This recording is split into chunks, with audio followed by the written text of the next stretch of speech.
হজরত ঈসা আলাইহিসসালাম এবং এক মুসাফির ও 3টি রুটি শিক্ষণীয় ঘটনা। একদা হজরত ঈসা আলাইহিসসালাম কোথাও সফরে যাচ্ছিলেন। এমন সময় এক ইহুদি আরজ করল, হে আল্লাহর রাসূল, আমি আপনার সফরের সঙ্গী হতে চাই। হজরত ঈসা আলাইহিসসালাম বললেন, ঠিক আছে, তুমি যখন আমার সাথে যেতে চাচ্ছ তাহলে চলো। অতঃপর দুজনে মিলে হাঁটতে শুরু করল। অনেক দূর যাবার পর তারা ক্লান্ত হয়ে গেল এবং পেটে খিদে অনুভব করল। তাই এবার কোথাও বসে নাস্তা করার মনস্থ করল। দুজনের নিকট মোট 3টি রুটি ছিল। 2টি রুটি দুজনে খাওয়ার পর হজরত ঈসা আলাইহিসসালাম বললেন, ভাই, তুমি একটু বসো, আমি আসছি।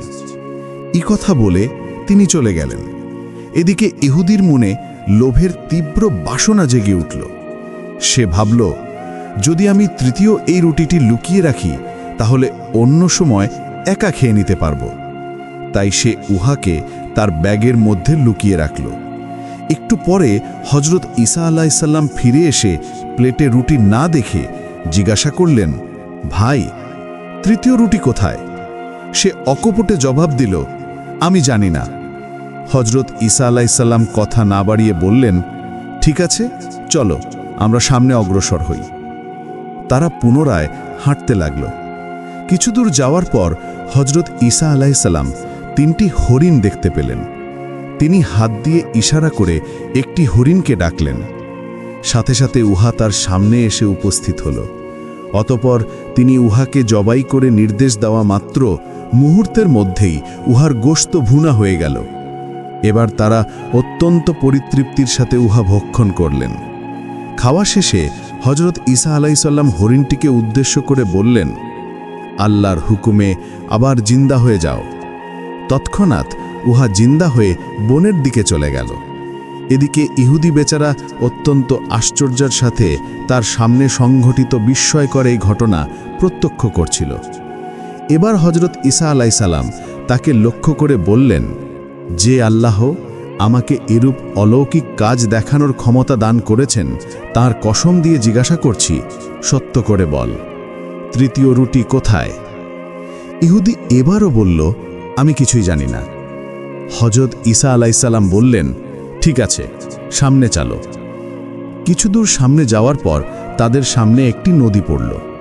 কিন্তু নদী পার হওয়ার মতো নৌকো, লঞ্চ, স্টিমার কিছুই সেখানে ছিল না। হজরত ঈসা আলাইহিসসালাম এবারও আরেকটি অলৌকিক ঘটনা ইহুদিকে দেখালেন। তিনি তার হাত ধরে পানির উপর দিয়ে স্বচ্ছন্দে উপারে চলে গেলেন। এতে ইহুদি পূর্বের তুলনায় আরও বেশি আশ্চর্যান্বিত হল। কিন্তু এবারও যখন হজরত ঈসা আলাইহিসসালাম তাকে বললেন, যে আল্লাহ তোমাকে এত বড় অলৌকিক কাণ্ড দেখালেন, তার নামের কসম খেয়ে বলছি, 3য় রুটি কোথায়? ইহুদি এবারও পূর্বের মতোই জবাব দিল, বলল, আমি কিছুই জানি না।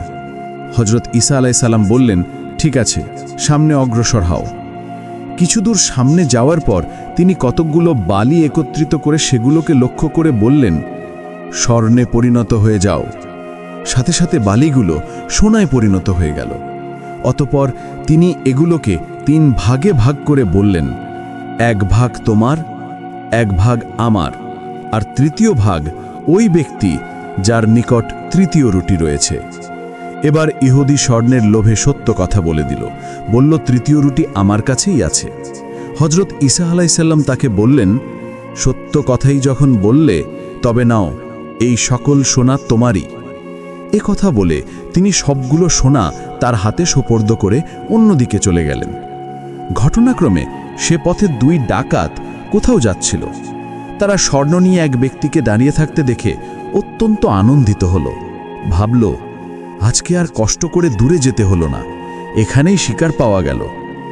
তারা প্রথমে ধারালো অস্ত্র দিয়ে স্বর্ণের মালিক ইহুদিকে মেরে ফেলতে উদ্যত হল এবং পরে যাবতীয় স্বর্ণ নিয়ে যাওয়ার মনস্থ করল। কিন্তু ইহুদি বেচারা অত্যন্ত কাকতি মিনতি করে বলল, ভাই, তোমরা আমাকে হত্যা করো না, চলো আমরা 3 জনে এই স্বর্ণগুলো ভাগ করে নিই। তারা এ প্রস্তাবে রাজি হল। অতঃপর ইহুদির পরামর্শক্রমে সেই 2 ডাকাতের একজন খাদ্যদ্রব্য ক্রয় করার উদ্দেশ্যে বাজারে গেল। সে বাজার থেকে ভালো ভালো খাবার ক্রয় করল, কিন্তু ফিরার পথে লোভ নামক মহাব্যাধি তাকে আক্রান্ত করল। চকচকে এই স্বর্ণের সবগুলো একাই পাওয়ার জন্য তার হৃদয় মন ব্যাকুল হয়ে উঠল। এই স্বর্ণে অন্যেরা ভাগ বসাবে একথা কিছুতেই তার মন মেনে নিতে পারল না। তাই সে সিদ্ধান্ত নিল যেভাবেই হোক তাদেরকে হত্যা করে যাবতীয় স্বর্ণের মালিক সে একাই হবে। যা হোক, এ সিদ্ধান্তকে বাস্তবায়নের জন্য সে খাবারের সাথে বিষ মিশিয়ে দিল। ভাবল, এ খাবার খেয়ে তারা মরে গেলে আমি স্বাচ্ছন্দ্যে সবগুলি স্বর্ণ একাই লাভ করতে পারব। এদিকে স্বর্ণের কাছে রয়ে যাওয়া দুই ব্যক্তির মনেও লোভের তীব্র আকাঙ্ক্ষা জাগ্রত হল। তারা পরামর্শ করল, সে খাবার নিয়ে আসার সাথে সাথে আমরা তাকে হত্যা করে ফেলব এবং তার স্বর্ণগুলো আমরা দুজনে ভাগ করে নেব। একদিকে তারা খাবার নিয়ে আগমনকারী ব্যক্তিকে হত্যার উদ্দেশ্যে খঞ্জর হাতে নিয়ে সম্পূর্ণ প্রস্তুত, আর অন্যদিকে সেও বিষ মিশ্রিত খাবার খাওয়ায় তার দুই সাথীকে দুনিয়া থেকে চিরবিদায় দিয়ে যাবতীয় স্বর্ণ লাভের অদম্য আগ্রহ আর লোভী মন নিয়ে সামনে অগ্রসর হচ্ছে।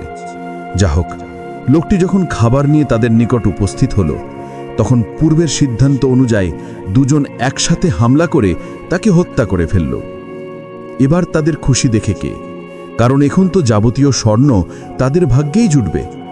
কিন্তু ভাগ্যের কি নির্মম পরিহাস! বিষ মিশ্রিত খাবার খাওয়ার সাথে সাথে তারাও মৃত্যুর কোলে ঢলে পড়ল, আর স্বর্ণ তার আপন স্থানেই পড়ে রইল। অতি লোভের কারণে কারো ভাগ্যে স্বর্ণ তো জুটলই না, উপরন্ত সকলকে প্রাণও দিতে হল। তাই বলা হয়, লোভে পাপ, পাপে মৃত্যু। পরবর্তী সময় হজরত ঈসা আলাইহিসসালাম ওই পথে যাওয়ার সময় দেখলেন স্বর্ণগুলোর তিন দিকে তিনটি লাশ পড়ে আছে। লাশগুলি দেখে তিনি সবকিছুই বুঝতে পারলেন। তাই আপনা আপনি তার মুখ থেকে বেরিয়ে এলো, হে দুনিয়া, আফসোস, শত আফসোস! তোমার জন্যে তোমার লোভে পড়ে কত মানুষ তাদের জিন্দেগি বরবাদ করল। প্রিয় পাঠক, এ ঘটনা থেকে আমাদের এ শিক্ষা গ্রহণ করা উচিত যে অতিমাত্রায় ক্ষণস্থায়ী দুনিয়ার ধনদৌলত কামাই করার বাসনা মানুষকে বরবাদ ও ধ্বংস করে ছাড়ে।